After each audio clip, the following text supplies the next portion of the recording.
Hi, it's a couple days after filming this video that I split into 3 parts, and the first video is about 25 minutes long. The second video I think is 10 minutes long, and then the last one's about 15 minutes long. So I split it up because it was just impossible to put it all into one video, and then I still missed a lot of stuff. So if you have questions, please ask them in the comments, and I'd love to hear from you guys about what I did miss. All right, here's the video.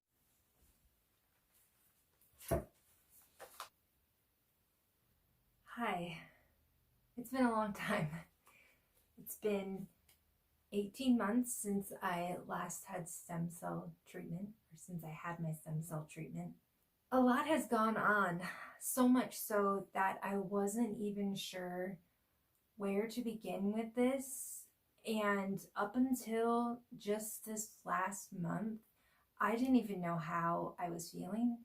I was still not even sure how to explain everything and put it into a chronological order to even put this out on video so that it's understandable, because so much has happened. I also don't remember a lot of every single thing because things were so specific and so many changes and things changing very rapidly. It's hard to remember everything. On June 28th, 2018, I received my stem cells. I went to Infusio in Beverly Hills.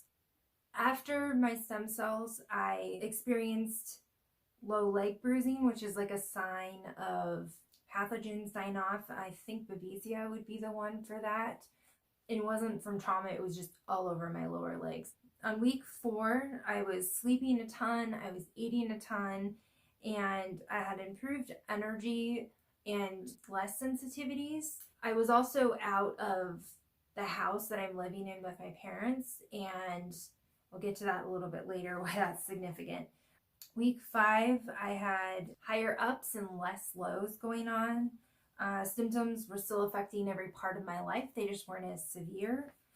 Week 7, I was slacking on detox and I was really feeling it. At this point, I was still doing detox every single day. I was doing coffee enemas. I was doing essential oil enemas, detox baths, some binders, some castor oil packs as well.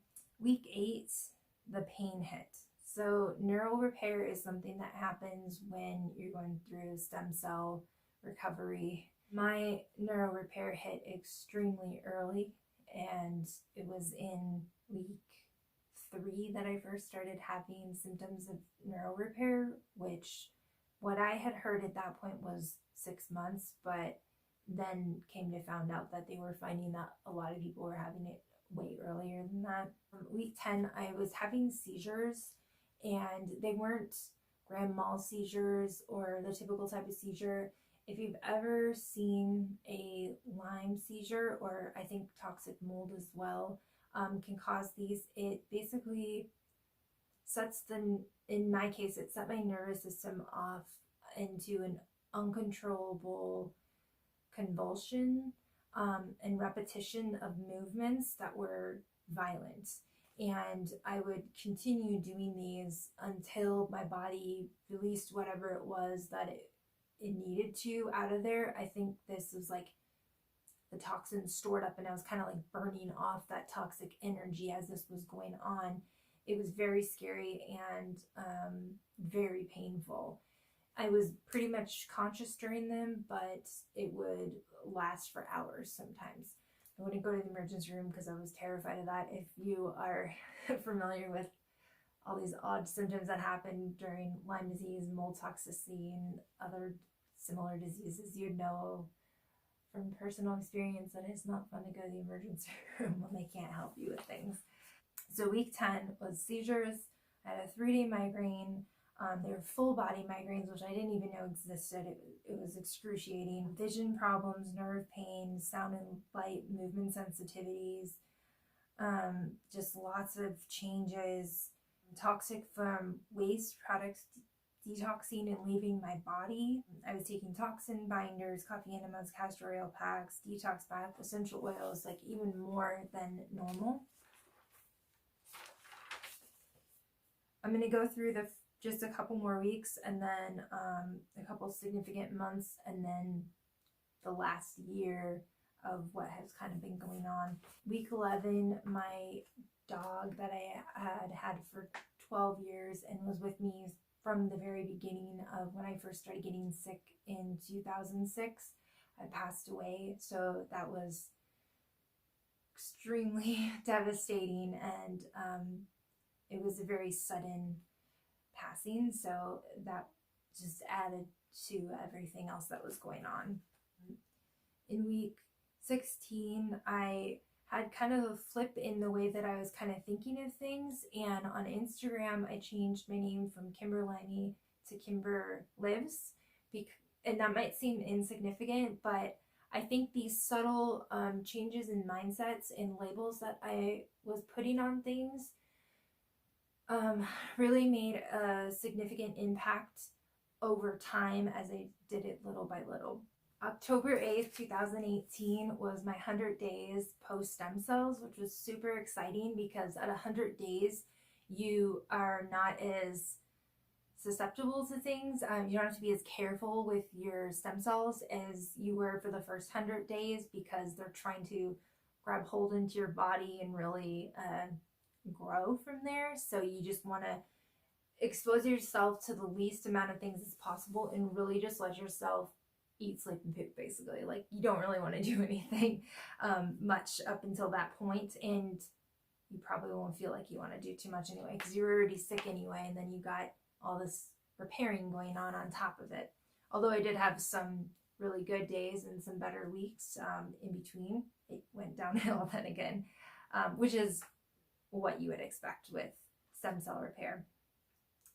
So that 100-day post-stem, I had nervous system pain, muscle aches, extreme fatigue, similar symptoms as before, but myself and my family could all tell that things were changing and that we were seeing subtle improvements here and there, even if they were just brief.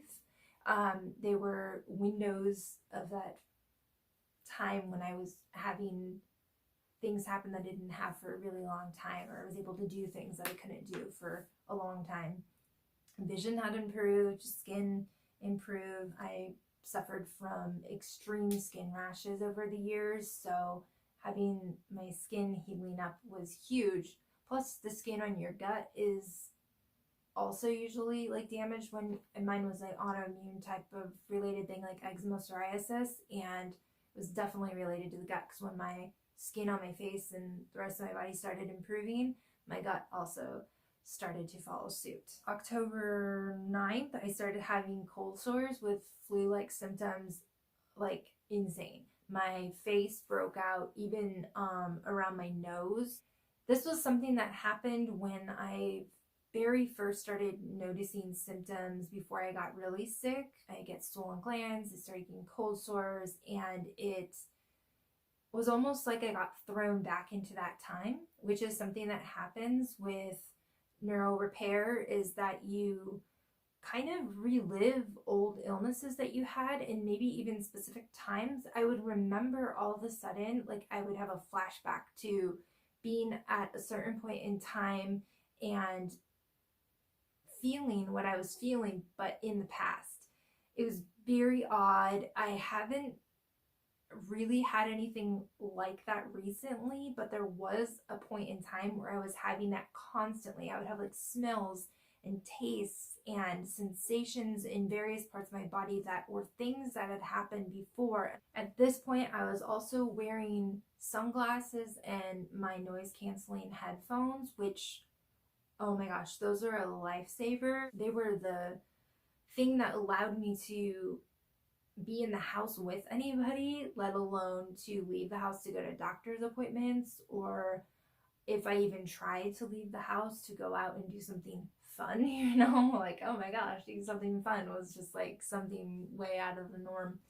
I was wearing them constantly at this point in time, even if I was by myself in a room, a lot of times I would still have them on unless the lights were completely down. And then I wouldn't need them, but like to the point where I could barely see. And the light and sound sensitivity was something that I had dealt with beforehand, and even done the dynamic neural retraining system a year before stem cells. And it did help before I had stem cells, and it completely put me back and even further worsened the symptoms to where I was before I did the dynamic neural retraining system. On October 29th, I went back to Infusio and was tentatively going for ACT, but when I got there, I talked to Dr. Kim and basically went over my global diagnostics testing, which is one of the ways that they kind of gauge like where you're at before you start any treatment, right after you get your stem cells, and then when you come back for ACT, they do it again, and it gives a reading of where your body's at by sending electrical currents through the body. Mine was super indicative of being in neural repair, which was really weird because she had said she'd never seen anybody this early going through it and never heard of that because I started noticing the symptoms at 3 weeks, but was told like, oh, it's not possible for you to be going through this at that early stage. But then when I got the global diagnostics testing done, they were like, oh, yes, you're going through it, which now I have heard since then that is more common. Actually, I think a good point is that this is still like very new, all of the stem cell stuff, and they're still figuring out a lot. This is going to be a while before they get a hold on it, and every single person is individual, as with any treatment. You know, you're not going to have the same kind of treatment in any disease, anything that you do. No one's going to be exactly the same. And then when you're dealing with something that's very new with a disease that is all over the place and super individualized anyway, you're gonna have people that are just all over the place. And it's just something that I've accepted, and it is what it is. I decided not to do ACT because of that. I ended up getting some IV bags that week that were just supplemental to the body, just kind of trying to support the body. I did find that I think the bags were actually too much for my body, and now I wouldn't do that anymore because I don't think it helped me. I know that it helps some people, but I think it was too much for me. And I also found that I was intolerant to a lot of that, the nutrients and minerals and things that were getting put into the bags, that it was not necessarily beneficial to me.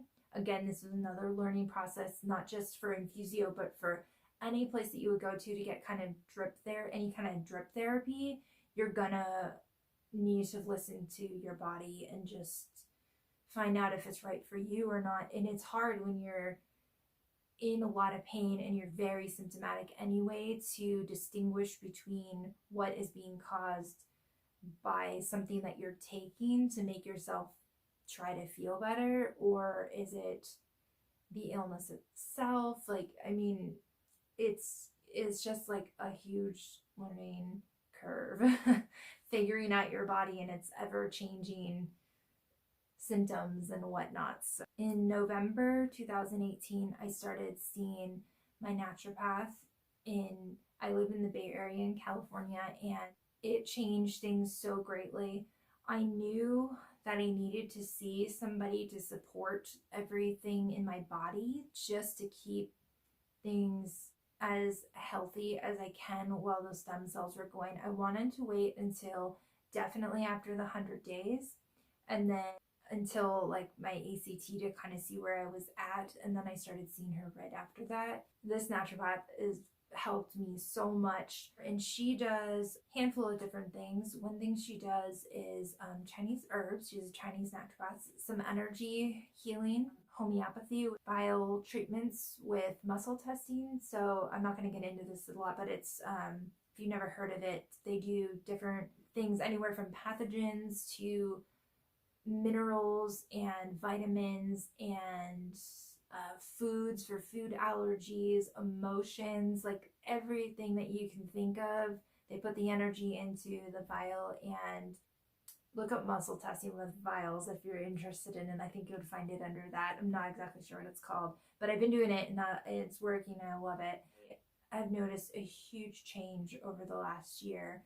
My gut, in my skin, in my sleeping patterns, in my energy levels, like drastically has improved.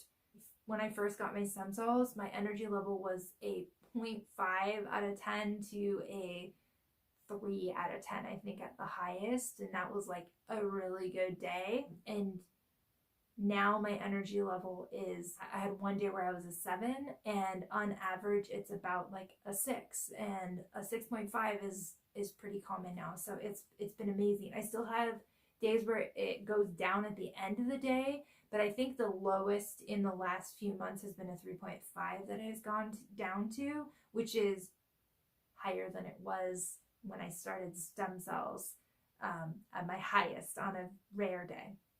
So it's been huge change. On November 7th, my parents got new carpet in the house, and it was extremely toxic carpet. We weren't that aware of VOCs at this time, which is crazy because this was only just a slight bit over a year ago, and now it's obvious to me. We were just kind of like on the cusp of learning about it, and so it got put into the house, extremely toxic, had huge horrible reactions to everything. I was in more pain. I felt extremely toxic. The fatigue was worse. Rashes were coming back. My eyes burned, my throat burned. I was just feeling lethargic at times. December 2018, the last few months I spent on the couch or in bed, getting out occasionally, extreme hormone fluctuations. I felt like I was constantly PMSing, constant neuro pain, symptoms changing suddenly and frequently, extreme fatigue and weakness, worse depression and anxiety, multiple chemical sensitivity is extreme, sound, light, and movement. And when I say movement, I mean movement of my eyes was painful, or movement of my head and taking in the visual information. It would be completely gone for a second, and then my brain would have to re-register what I was looking at. So that was extremely painful. Back and rib cage was so sore. It was sore to the touch. It just felt super inflamed. Like I could feel and see the inflammation in between my ribs, and my spine, it just felt, the entire spine was inflamed and felt super stiff. It hurt to bend forward at all. So that was, I think, largely because of the VOCs in the house, because of the stem cells and all the repair going on and all the inflammation that causes in the body, because neural repair is a lot of nerve inflammation and inflammation anywhere else where things are repairing, cells are repairing. And that leads me right into the mold in the house.